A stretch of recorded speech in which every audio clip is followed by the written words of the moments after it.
this could be a first step that leads to an impeachment of Joe Biden. But I kind of feel like they are going to find a way to give this dude a slap on the wrist, right? So you got a couple stories. One, right now you got January 6ers being given these harsh penalties, years in prison, decades in prison. And Enrique Tarrio wasn't even there. And then you get stories like this. Denver to pay $4.7 million to settle claims that targeted George Floyd protesters. So it's absolutely fascinating. It's insane. Yeah. The left goes out and riots across the country, 30 plus dead, and multiple jurisdictions are paying them. I think the total so far was like $100 million. So we may be seeing the charges of Hunter Biden.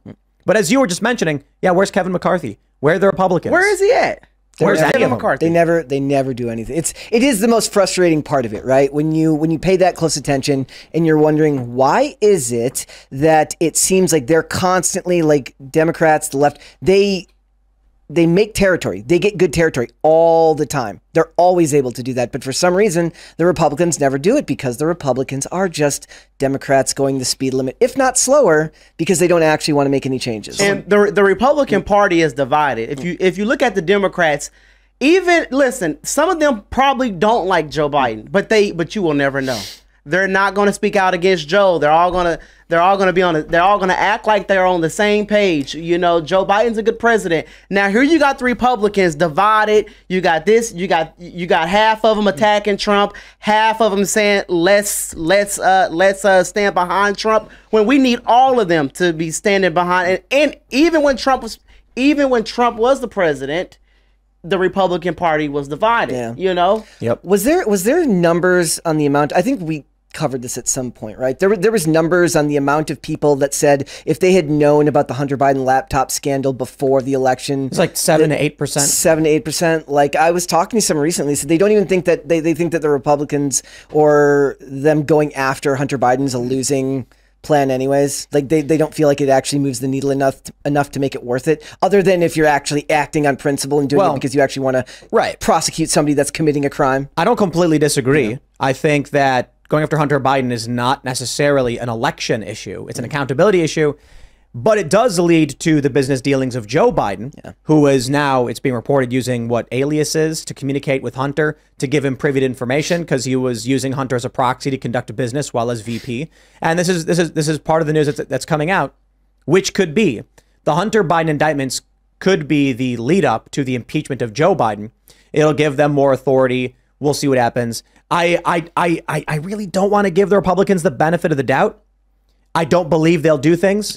Part of me says maybe they're going to slow roll it until the election year. You'd rather have an October surprise than a year early October announcement. That's not a surprise for anybody. You give them a year in advance to deal with. And that's an eternity in an election. You want to come out with the damaging information right as early voting starts. Then people don't vote and have an impact. So maybe that's when they try and do it. I don't know. Will it even matter anyways? Because the media will just suppress it. But we are the media, right? And so looking at CNN's ratings in the trash can, and now Fox News's ratings are in the trash can, it's actually going to be the likes of Joe Rogan, Russell Brand, Patrick Bet-David, Timcast IRL, Jimmy Dore. More and more people are consuming information through these platforms, which is exactly why, for instance, Bud Light sees a massive derailing of their stock value. Look, the younger generation grew up consuming media in this way. I don't think any show ever reaches the level of Tucker Carlson. Back, 10, 20 years ago, you had very few channels, so everybody watched very similar things. There's pros and there's cons to that.